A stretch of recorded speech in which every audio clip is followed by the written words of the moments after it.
بسم اللہ الرحمن الرحیم۔ شرح ابن عقیل کا چھٹا باب ہے نکرہ، معرفہ اور ضمیر، سبق نمبر 5 میں خوش آمدید۔ آج کے سبق کے اندر ہم الف، واو اور نون ضمیر کے بارے میں پڑھیں گے۔ عبارت دیکھ لیں۔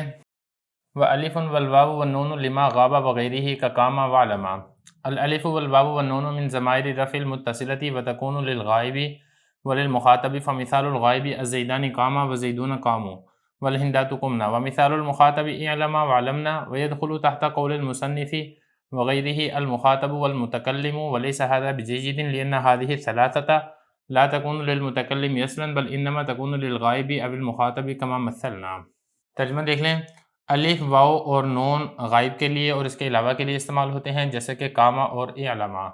الف، واو اور نون یہ ضمائر مرفوع متصل میں سے ہیں اور یہ غائب اور مخاطب کے لیے آتے ہیں۔ غائب کی مثال جیسے الزیدانی کاما اور الزیدون کامو اور الہندات قمنا، اور مخاطب کی مثال جیسے اعلما اور اعلمنا۔ اور مصنف کے اس قول وغیرہ ہی کے اندر داخل ہو جاتا ہے مخاطب بھی اور متکلم بھی، لیکن یہ اچھا نہیں ہے، اس لیے کہ یہ تینوں یہ متکلم کے لیے بالکل استعمال نہیں ہوتے ہیں بلکہ غائب یا مخاطب کے لیے استعمال ہوتے ہیں، جیسے کہ ہم نے مثال بیان کی۔ عبارت ہو چکی ہے، ترجمہ ہو چکا ہے، اب چلتے ہیں اس کی تشریح کی طرف۔ شرح کی عبارت پہلے حل کر لیتے ہیں۔ شارح فرما رہے ہیں کہ الف، واو اور نون یہ ضمائر رفع متصلہ میں سے، یعنی ضمیر مرفوع متصل میں سے ایک الف بھی ہے اور ایک واو بھی ہے اور ایک نون بھی ہے۔ اب یہ استعمال کس کے لیے ہوتی ہیں؟ تو حضرت فرما رہے ہیں کہ غائب کے لیے استعمال ہوتی ہیں اور مخاطب کے لیے استعمال ہوتی ہیں۔ اب غائب کی مثال دیکھ لیں۔ الف استعمال ہو، اس کی مثال ہے جیسے الزیدانی قاما۔ اب قاما کے اندر جو الف ضمیر ہے یہ غائب کی ضمیر ہے، اور اسی طریقے سے واو کی مثال جیسے الزیدون قامو۔ اب قامو میں جو واو ضمیر ہے یہ غائب کی ضمیر ہے اور جمع مذکر کے لیے استعمال ہو رہی ہے۔ یہ تھی تثنیہ مذکر کے لیے اور یہ ہے جمع مذکر کے لیے۔ اب اسی طریقے سے نون کی مثال جیسے الہندات قمنا۔ اب اس میں نون ضمیر ہے جو کہ غائب کی ضمیر ہے اور جمع مؤنث کے لیے استعمال ہوتی ہے۔ تو یہ فرمانا کہ یہ ضمیر مرفوع متصل ہے، اور ان ساری مثالوں میں اگر آپ دیکھیں گے تو یہ فاعل بن رہی ہے۔ قاما میں الف فاعل ہے، الزیدون قاموا میں واو فاعل ہے، الہندات قمنا میں نون فاعل ہے۔ غائب کے لیے ہو گیا، مخاطب کے لیے بھی استعمال ہوتی ہے۔ مخاطب کی مثال دیکھ لیں جیسے اعلما اور اعلمنا۔ اب اعلما میں دیکھیں گے الف ضمیر ہے جو کہ مخاطب کے لیے استعمال ہو رہی ہے۔ اعلم اعلما الف ضمیر ہے، فاعل واقع ہو رہی ہے، یعنی جان لو تم دو مرد۔ اسی طریقے سے اعلمنا جان لو تم سب عورتیں، نون ضمیر ہے جو کہ مخاطب کے لیے استعمال ہو رہی ہے۔ بتایا یہ جا رہا ہے کہ اس کا جو فاعل ہے وہ جمع مؤنث مخاطب عورتیں ہیں۔ اسی طریقے سے ایک اور مثال بھی اس کی ہو سکتی ہے، وہ ہے اعلموا۔ اب اس میں اگر آپ دیکھیں گے تو یہ واو ضمیر ہے، کیونکہ الف کی مثال آ گئی، نون کی مثال آ گئی، واو کی مثال نہیں تھی، حضرت نے ذکر کی۔ واو کی مثال بھی میں نے ذکر کر دی ہے، یہ واو ضمیر ہے جو کہ فاعل کی ضمیر ہے اور مخاطب کے لیے استعمال ہو رہی ہے۔ حضرت عبارت دیکھیں، فرما رہے ہیں کہ الف، واو اور نون یہ ضمیر رفع متصل ہے، یعنی ضمیر مرفوع متصل میں سے ہے، غائب کے لیے اور مخاطب کے لیے استعمال ہوتے ہیں۔ غائب کی مثال جیسے الزیدانی قاما میں الف ہے، الزیدون قاموا میں واو ہے اور الہندات قمنا میں نون ہے۔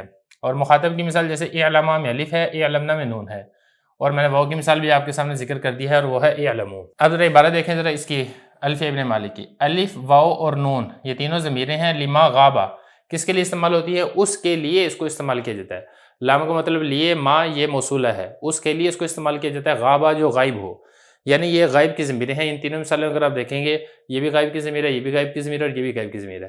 وغیرہ ہی اور غائب کے علاوہ کے لیے اس کو استعمال کیا جاتا ہے۔ اب یہاں پر ایک سوال پیدا ہوتا ہے کہ غائب کے علاوہ تو دو ہیں، ان میں سے ایک مخاطب ہے اور دوسرا ان میں سے متکلم ہے، لیکن یہ جو ضمیریں ہیں الف، واو اور نون یہ مخاطب کے لیے تو استعمال ہوتے ہیں، متکلم کے لیے تو استعمال نہیں ہوتے۔ تو یہی والا اشارہ اعتراض کر رہے ہیں ماتن کے اوپر کہ ماتن نے جو یہ کہا ہے کہ یہ ضمیریں غائب اور غائب کے علاوہ کے لیے استعمال ہوتے ہیں، تو علاوہ کے اندر تو متکلم بھی داخل ہے، حالانکہ یہ ضمیریں متکلم کے لیے استعمال نہیں ہوتی ہیں۔ اس لیے ماتن کو یہ چاہیے تھا کہ وغیرہ ہی نہ کہتے، بلکہ یہ کہہ دیتے لما غاب وللمخاطبی، غائب کے لیے اور مخاطب کے لیے استعمال ہوتے۔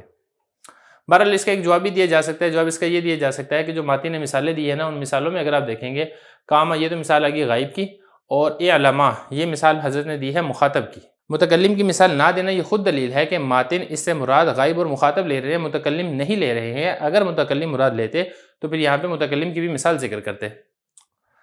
دیکھیے یہ فرما رہے ہیں وَيَدْخُلُ تَحْتَ قَوْلِ الْمُصَنِّفِ وَغَيْرِهِ، شارح کہہ رہے ہیں کہ مصنف نے جو یہ کہا نا لما غاب وغیرہ، یہ غیرہ کا جو لفظ ذکر کیا ہے، اس سے تو مخاطب اور متکلم دونوں داخل ہو جاتے ہیں۔ ولی شہادہ بھی جی لیکن یہ اچھا نہیں ہے، عمدہ نہیں ہے یہ والی بات. کیوں؟ کیونکہ یہ جو تینوں ضمیریں ہیں کون کون سی، الف واو اور نون، یہ متکلم کے لیے بالکل استعمال نہیں ہوتی، غائب کے لیے استعمال ہوتی ہیں یا مخاطب کے لیے استعمال ہوتی ہیں. جیسا کہ مثالیں میں نے آپ کے سامنے ذکر کر دی، یہ غائب کی مثالیں ہیں اور یہ مخاطب کی مثالیں ہیں.